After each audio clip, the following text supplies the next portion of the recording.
Well, welcome back. We're here with David Gervino from the DuPage County Office of Homeland Security and Emergency Management to tell us about the importance of businesses having an emergency plan in place. And the first thing, Dave, that came to my mind was 9/11. And all the people that who maybe could have survived had this kind of a plan been in place. Yes. The ones who did survive because it was in place. But that's a huge thing. But you're talking small businesses too. Well, it's a wake-up call, if anything else, Yeah. from that terrible experience for everybody in our country. Absolutely. I was just reading some interviews of 9/11 survivors from the World Trade Center, and some of them were mentioning in the interviews how fire drills and things like that they used to look at with a very cavalier attitude and just thought it was a waste of time. But certainly on that fateful day, they Might have paid off for them. Exactly. They appreciated the time that went into planning and practicing drills like that. And I'm sure there's a time between, is this another fire drill? Or, oh my God, it's real. We got to do it. And I know you had that experience at Claire when you were working there. Yeah, when we had an incident and we had to evacuate the building quickly. And it's a very scary feeling, to say the least. But we did have a plan. Although then we just all ran out. But then you have to make sure that we had a companion program or PAL program where you had to look out for one other employee. Each person had the responsibility of another, and they would choose somebody who was on the opposite side of the building, not your co-worker. You know they got out because you ran out together. Okay. But it's somebody who was on the other side of the building to make sure everybody got the word, get out, you know. That's great, like a buddy system. A buddy system, that's what I was looking for. Yeah, definitely. And having plans in place and making sure that everyone knows the plans and that you practice the plan, that's not going to make all your fear go away during an emergency, of course not, but it is going to make you feel a little bit calmer because you know what to do, you know what's expected, you know where to go. But you're not going to, if something happens, you think, what do we do now? You know.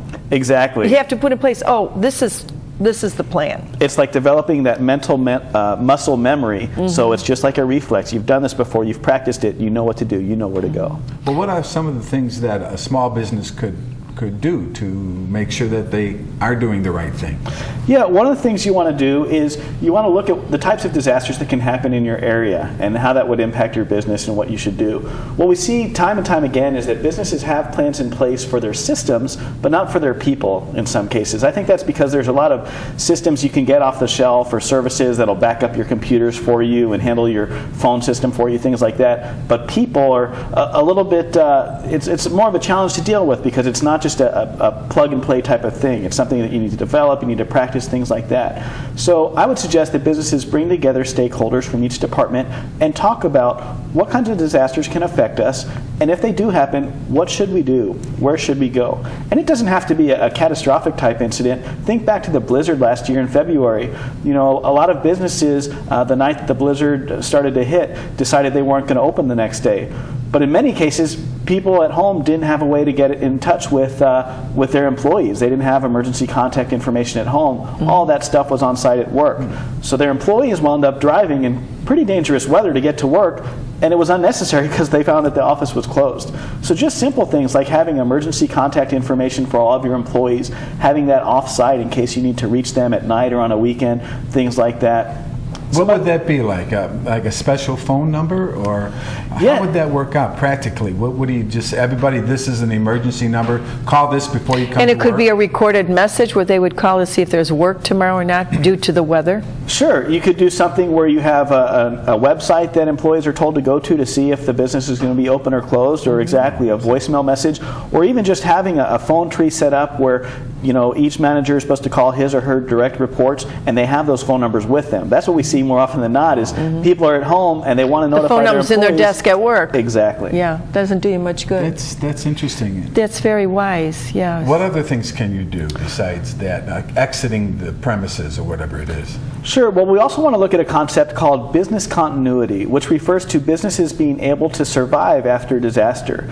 Because, you know, after a disaster or an emergency, of course, we're going to look at life safety issues, preservation of property, stabilizing the incident.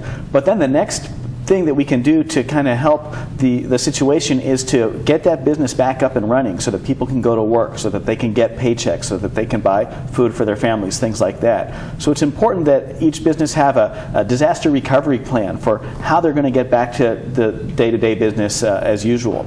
So some of the things you can look at there are identifying some of the critical tasks of the business, deciding, okay, here's what we have to do in order to stay in business. These other tasks are tasks that we do, but it can wait a few days or a few weeks, and we can focus on these critical tasks.